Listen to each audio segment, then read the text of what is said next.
Hey guys, on today's video we're going to be updating your iPhone, iPad, or iPod Touch right here on your Mac. So, the very first thing you have to do is hook up your device to your computer. Once you do that using the USB cable that you have, just go right into Finder. Once you open up Finder, you're going to notice on the left hand side, you're going to see locations, or it might be closed. So, there's a little arrow here. Just make sure to click on that arrow so you can see all locations. Some of you might just have network, for example, and then here comes my device. So this is my iPhone at the moment, and here it is. So from here, I can back this phone into my computer, so that way I don't have to use iCloud, which is paid for. Backing it to my Mac is completely free. And we can also check for updates, so update it to the latest iOS, whichever that is at the time that you're watching this video. I do want to mention, for those of you who are worried about your passwords and all that stuff, you can encrypt local backup as well. And yes, this is to protect passwords or any sensitive personal data, which yes, it's mostly passwords for everybody. So you can select that as well. And here we have two options: back up your most important data right here into iCloud, or you can choose to just back up everything on this Mac. For some of you, this will be your best option. Others do want to back up some stuff into iCloud. For example, I have all my contacts on iCloud. I like that. So I'm going to keep it that way for now. But you could choose the second option. And before you back up or sync anything, down here below you're going to see this. Just go throughout everything and see what you want to sync and what you don't want to sync. Maybe you don't want to sync any of your songs or videos that you have here on your computer into your phone, or maybe you do. That's the only one that I have checked on, which is sync only check songs. That's all I want to sync, and that's usually what I always do. But anyways, let's just go on into backing this up. So we're going to click on backup now on the right hand side. And here we go.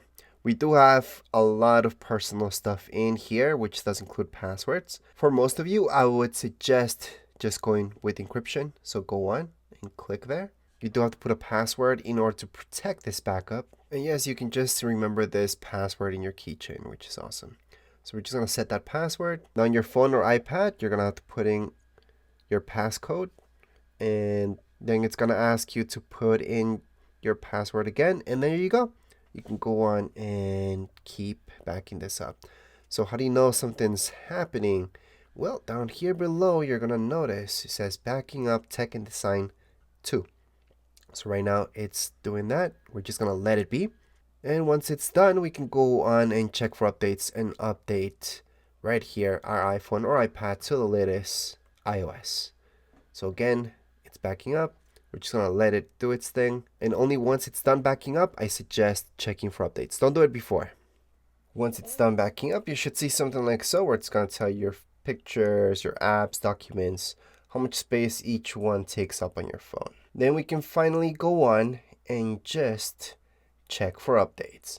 So we're going to do that right now. Check for updates. So at this point, we can download only or download and update. Obviously, we want to download and update. Just let it do its thing. So just tap there. We're going to see this screen popping up. Just go into next. And then just enter the passcode on your phone in order to continue on. Once you do that on your phone or your iPad, you can go on into continue. And you will see down here below, it's going to say how big that update is. So in this case, we can see that it's actually quite big, 6 gigs. It will take around 4 minutes. Of course, this can go down or up depending on your internet speed. For me, it's going to take just around those 4 minutes. It's actually true. And at this point, all we can do is just wait. Just don't disconnect. So do not unhook. I would actually advise not to even use your iPad or your iPhone at this point, whichever you're updating, because we don't want anything to go wrong. Anyways, for now, all we have to do is wait. Now, after a little bit of time on your device, on your phone or your iPad, you should see an Apple logo and a loading bar. Now, on your Mac itself, you should see something like so. It's just going to tell you that it's updating. Down here below, there's going to be that bar where you're going to see the progress, and that's about it. Just keep waiting. Next up, on your Mac, you're going to see a brief message saying that your phone has been updated. Then on your phone itself, you're going to see a screen like so. So I just wanted to show you that. It's going to be the exact same thing if you're doing this on your iPad. You're going to see the exact same screen, Apple logo, loading bar. And then right here on your Mac, so if you go to Finder again, locations, if you click on your phone or iPad once it comes out again, so it's supposed to disappear for a minute, then it's going to reappear. Once it reappears right down here below, just click on it. You're going to see everything is all up to date. So right now, you are going to be able to see that you are in fact in the latest software iOS. Of course, you can check for updates again, make sure that everything's good. But if you do that again, you should be able to see a message like so that will tell you that your phone or your iPad is in the latest iOS. So that's it for this video. If you guys have any comments, questions, you guys can write down here in the comments area. Don't forget to subscribe and like. Thank you.